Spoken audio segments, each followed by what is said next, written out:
പോർട്ട്ഫോളിയോയുടെ ഭാഗമായുള്ള ഓഹരിയുടെ എണ്ണം അധികമായി പണം മുടക്കാതെ തന്നെ വർദ്ധിപ്പിക്കാൻ അവസരം ലഭിക്കുമെന്ന് കേട്ടാൽ ഏതൊരു നിക്ഷേപകന് സന്തോഷം തോന്നുന്നൊരു കാര്യമാണത്.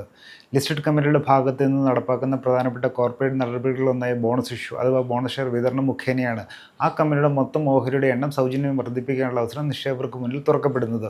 അർഹതപ്പെട്ട നിക്ഷേപകർക്ക് അധികമായി ലഭിക്കുന്ന ഇത്തരം സൗജന്യ ഓഹരികളിലൂടെ ഭാവിയിൽ കമ്പനിയിൽ നിന്ന് ലഭിക്കാവുന്ന മൊത്തം ക്യാഷ് ഡിവിഡൻഡ് തുകയിലും വർധനയുണ്ടാകാനുള്ള സാധ്യതയും ഉരുത്തിരിയുന്നുണ്ട്.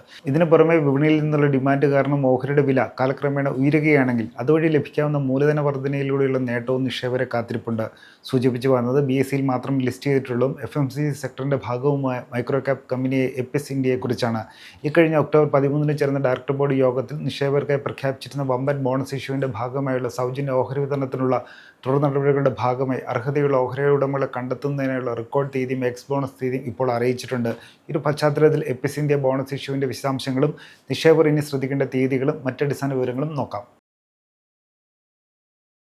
കമ്പനിയുടെ നിക്ഷേപകർക്ക് കൈവശമുള്ള ഓഹരിയുടെ നിശ്ചിത അനുപാതത്തിൽ തികച്ചും സൗജന്യമായി അധിക ഓഹരികൾ കൈമാറുന്ന കോർപ്പറേറ്റ് നടപടിയാണ് ബോണസ് ഇഷ്യൂ എന്ന് വിശേഷിപ്പിക്കുന്നത്. ഇത്തരത്തിൽ അർഹരായ നിക്ഷേപകർക്ക് അധികമായി ലഭിക്കുന്ന സൗജന്യ ഓഹരികളെയാണ് ബോണസ് ഷെയർ എന്ന് സൂചിപ്പിക്കാറുള്ളത്. പണമായി തന്നെ ലാഭവിഹിതം അഥവാ ക്യാഷ് ഡിവിഡൻഡ് കൈമാറാൻ സാധിക്കാത്ത സാഹചര്യങ്ങളിൽ ഓഹരി ഉടമകൾക്കായുള്ള പാരിതോഷികം എന്ന നിലയിലോ അല്ലെങ്കിൽ കമ്പനിയുടെ പക്കലുള്ള ധനകാര്യ വിഭവങ്ങൾ തന്ത്രപരമായി കൈകാര്യം ചെയ്യുന്നതിനായും വേണ്ടിയൊക്കെയാണ് ബോണസ് ഇഷ്യൂ എന്ന കോർപ്പറേറ്റ് നടപടിയുമായി ലിസ്റ്റഡ് കമ്പനികൾ രംഗത്തെത്താറുള്ളത്. അതുപോലെ കമ്പനിയുടെ ഭാവി വളർച്ചയെക്കുറിച്ചുള്ള മാനേജ്മെൻറ്റിൻ്റെ ആത്മവിശ്വാസം പ്രകടിപ്പിക്കാനുള്ള അവസരമായി ബോണസ് ഇഷ്യൂവിനെ കണക്കാക്കാറുണ്ട്. ഇതിലൂടെ വിപണിയിൽ ഓഹരിയെക്കുറിച്ച് പൊതുവായുള്ള മതിപ്പ് മെച്ചപ്പെടുത്തുന്നതിനുള്ള അവസരവും കമ്പനികൾക്ക് തുറന്നു കിട്ടുന്നു. ചുരുക്കത്തിൽ ഓഹരിയുടെ രൂപത്തിൽ കൈമാറുന്ന ലാഭവിഹിതം പോലെയായതിനാൽ സ്റ്റോക്ക് ഡിവിഡൻഡ് എന്നൊരു വിശേഷണവും ബോണസ് ഇഷ്യൂവിന് ലഭിക്കുന്നുണ്ട്. അതേസമയം ഓഹരി വിഭജനം അഥവാ സ്റ്റോക്ക് സ്പ്ലിറ്റിൽ സംഭവിക്കുന്നത് പോലെ ബോണസ് ഇഷ്യൂവിൽ ഓഹരിയുടെ മുഖവില അഥവാ ഫേസ് വാല്യൂവിന് മാറ്റമൊന്നും സംഭവിക്കുന്നില്ല. അതിനാലാണ് ബോണസ് ഇഷ്യൂ മുഖേന ലഭിക്കുന്ന അധിക ഓഹരികൾ മുഖേന ഭാവിയിൽ കമ്പനിയിൽ നിന്ന് ലഭിക്കാവുന്ന മൊത്തം ക്യാഷ് ഡിവിഡൻഡ് തുകയിലും വർധന ഉണ്ടാകാനുള്ള സാഹചര്യം സംജാതമാകുന്നത്. കാരണം ഓഹരിയുടെ ഫേസ് വാല്യൂ അടിസ്ഥാനമാക്കിയാണ് ലിസ്റ്റഡ് കമ്പനികൾ പൊതുവെ ക്യാഷ് ഡിവിഡൻഡ് വിതരണം ചെയ്യാറുള്ളത്. ഇതിനെല്ലാം പുറമെ ഓഹരിയുടെ വിപണി വില കാലക്രമേണ ഉയരുകയാണെങ്കിൽ മൂലധന വർധനയിൽ നിന്നുള്ള നേട്ടവും നിക്ഷേപകരെ തേടിയെത്തുന്നു. ചുരുക്കത്തിൽ ദീർഘമായ കാലയളവിൽ ബോണസ് ഷെയറുകളുടെ ഓഹരി ഉടമകൾക്കും കമ്പനികൾക്കും നേട്ടമുണ്ടാകാൻ സാധ്യതയുണ്ടെന്ന് സാരം.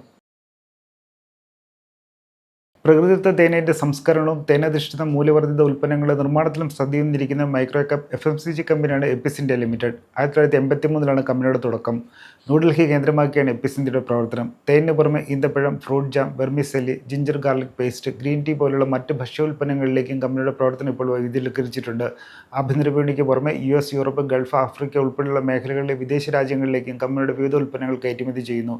ഏകദേശം 630 കോടിയിലേറെ രൂപയാണ് എപ്പിസ് ഇന്ത്യയുടെ ഇപ്പോഴത്തെ വിപണി മൂല്യം. പ്രൊമോട്ടർ കൈവശം കമ്പനിയുടെ 75% ഓഹരിയും സ്വന്തമായുണ്ട്. ഇക്കഴിഞ്ഞ സെപ്റ്റംബർ സാമ്പത്തിക പാദത്തിൽ എപ്പിസ് ഇന്ത്യ നേടിയ വരുമാനം 96 കോടി രൂപയും അറ്റാദായം 7 കോടി രൂപയും വീതമാകുന്നു. ഇക്കഴിഞ്ഞ ഒക്ടോബറിൽ ചേർന്ന എപ്പിസ് ഇന്ത്യ കമ്പനിയുടെ ഡയറക്ടർ ബോർഡ് യോഗത്തിൽ വെച്ചായിരുന്നു നിക്ഷേപകർക്കായി ബോണസ് ഇഷ്യൂ പ്രഖ്യാപിച്ചിരുന്നത്. 24:1 എന്ന അനുപാതത്തിൽ ബോണസ് ഷെയർ വിതരണം ചെയ്യുമെന്നായിരുന്നു പ്രഖ്യാപനം. അതായത് അർഹതയുള്ള എല്ലാ നിക്ഷേപകർക്കും കൈവശമുള്ള ഓരോ എപ്പിസ് ഇന്ത്യ ഓഹരിക്കും വീതം 24 സൗജന്യ ഓഹരികൾ കൂടി അധികമായി ലഭിക്കുമെന്ന് സാരം. ഉദാഹരണത്തിന് നിർദ്ദിഷ്ട റെക്കോർഡ് തീയതിയിൽ 10 എപ്പിസ് ഇന്ത്യ ഓഹരികൾ കൈവശമുള്ള നിക്ഷേപകർക്ക് ബോണസ് ഇഷ്യൂ നടപടികൾ പൂർത്തിയായി കഴിയുമ്പോൾ കൈവശമുള്ള മൊത്തം എപ്പിസ് ഇന്ത്യ ഓഹരിയുടെ എണ്ണം 250 വർദ്ധിക്കുമെന്ന് ചുരുക്കം. ഇതിന് ആനുപാതികമായി എക്സ് ബോണസ് തീയതിയിൽ ഓഹരിയുടെ വിപണി വിലയിൽ മാറ്റം വരുമെന്ന് ശ്രദ്ധിക്കുക. അതേസമയം ബോണസ് ഷെയർ നൽകുന്നതിന് അർഹതയുള്ള നിക്ഷേപകരെ കണ്ടെത്തുന്നതിനുള്ള റെക്കോർഡ് തീയതിയെ 2025 ഡിസംബർ 5 നിശ്ചയിച്ചിരിക്കുന്നത്. ഈ കോർപ്പറേറ്റ് നടപടിയുടെ ഭാഗമായുള്ള എക്സ് ബോണസ് തീയതിയും ഡിസംബർ 5 തന്നെയാകുന്നു. ഇപ്പോൾ പ്രഖ്യാപിച്ചിരിക്കുന്ന ബോണസ് ഷെയർ അർഹതപ്പെട്ട നിക്ഷേപകരുടെ ഡിമാറ്റ് അക്കൗണ്ടിലേക്ക് ഡിസംബർ 13 മുമ്പായി കൈമാറുമെന്നും ഡയറക്ടർ ബോർഡ് യോഗം വ്യക്തമാക്കിയിട്ടുണ്ട്. ഇതിനു മുമ്പ് 2010 എപ്പിസ് ഇന്ത്യ നിക്ഷേപകർക്ക് ബോണസ് ഷെയർ കൈമാറിയിട്ടുള്ളത്. അന്ന് 323:100 എന്ന അനുപാതത്തിലായിരുന്നു ബോണസ് ഷെയർ വിതരണം ചെയ്തത്. സമീപകാലത്ത് ശക്തമായ മുന്നേറ്റം പ്രകടമാക്കുന്ന ട്രെൻഡിംഗ് മൈക്രോ ക്യാപ് ഓഹരിയാണ് എപ്പിസ് ഇന്ത്യ ലിമിറ്റഡ്. തിങ്കളാഴ്ചയും 5% കുതിച്ചുയർന്ന് നിലവിലെ അപ്പർ സർക്യൂട്ട് നിലവാരമായ 1253 രൂപയിലാണ് എപ്പിസ് ഇന്ത്യ ഓഹരി വ്യാപാരം ചെയ്യപ്പെടുന്നത്. ഈ മൈക്രോ ക്യാപ് ഓഹരിയുടെ സർവ്വകാല റെക്കോർഡ് ഉയർന്ന വില നിലവാരവുമാണിത്.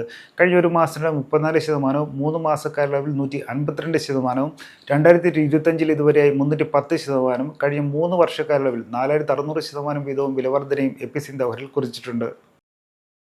എപ്പിസ് ഇന്ത്യ ഓഹരിയെക്കുറിച്ചുള്ള ഈ വിവരം പഠനാവശ്യത്വം നൽകുന്നതാണ്. നിക്ഷേപ സംബന്ധമായ തീരുമാനം എടുക്കുന്നതിനുള്ള ഉപദേശവും നിർദ്ദേശമോ അല്ല. ഓഹരിയിലെ നിക്ഷേപം ലാഭനഷ്ട സാധ്യതകൾക്ക് വിധേയമാണ്. ഓഹരിയിൽ നിക്ഷേപിക്കുന്നതിന് മുമ്പ് സെബി അംഗീകൃത സാമ്പത്തിക വിദഗ്ധരുടെ മാർഗ്ഗനിർദ്ദേശം തേടുകയോ അല്ലെങ്കിൽ സ്വന്തം നിലയിൽ കമ്പനിയെക്കുറിച്ച് കൂടുതൽ പഠനം നടത്തി നിങ്ങൾക്ക് ചെയ്യാവുന്നതാണ്.